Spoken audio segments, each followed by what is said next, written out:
രാഷ്ട്രീയക്കാരെക്കുറിച്ച് പല കോമഡികളും കേട്ടിട്ടുണ്ട്. പക്ഷേ ഇതുപോലെ ഒരു കോമഡി ആദ്യമായിട്ടാണ് കേൾക്കുന്നത്.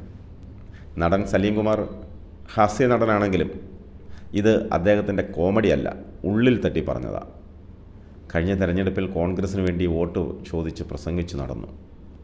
ഇപ്പോൾ കോൺഗ്രസ് നേതാക്കളുടെ ഫോൺ എടുക്കാറില്ലെന്ന് ഒരു മാധ്യമത്തിന് നൽകിയ അഭിമുഖത്തിലാണ് സലീം കുമാർ ഇത് പറഞ്ഞത്.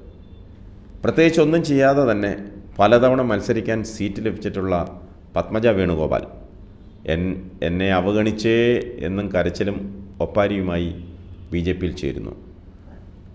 അതിനു മുൻപ് കേന്ദ്രമന്ത്രി വരെയായി സുഖിച്ച് നടന്ന പ്രൊഫസർ KV തോമസും അവഗണിച്ചെന്ന പരാതിയുമായി ഇടത്തേക്ക് മാറി.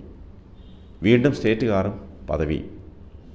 മരുന്നെവിടെ എന്ന് ചോദിക്കുമ്പോൾ പൊതിച്ചോറിൻ്റെ കണക്ക് പറയുന്ന കോമഡി വേറെ.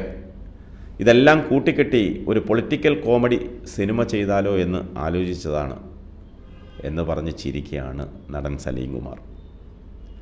ലോകപരാജയങ്ങളായ ഇവരെയൊക്കെ കഥാപാത്രങ്ങളാക്കി സിനിമയെടുത്താൽ അത് 8 നിലയിൽ പൊട്ടില്ലേ എന്നോർത്താണ് സലീം കുമാർ ചിരിച്ചത്. അത് അദ്ദേഹം തന്നെ തുറന്നു പറഞ്ഞു.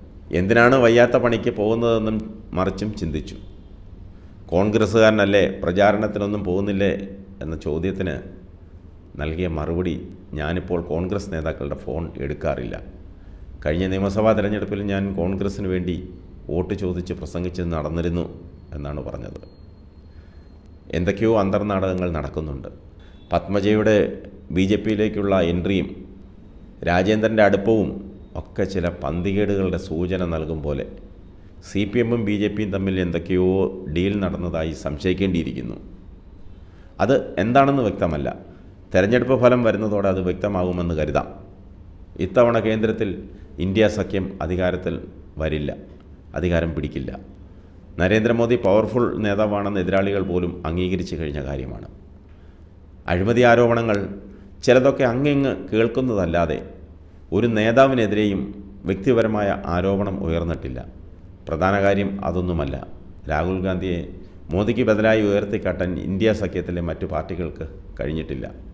ആകെ DMK മാത്രമാണ് രാഹുലിനെ ഉയർത്തിക്കാട്ടുന്നതെന്നും സലീം കുമാർ പറഞ്ഞു. സലീം കുമാറിൻ്റെ വാക്കുകൾ അങ്ങനെ തള്ളിക്കളയാൻ വരട്ടെ.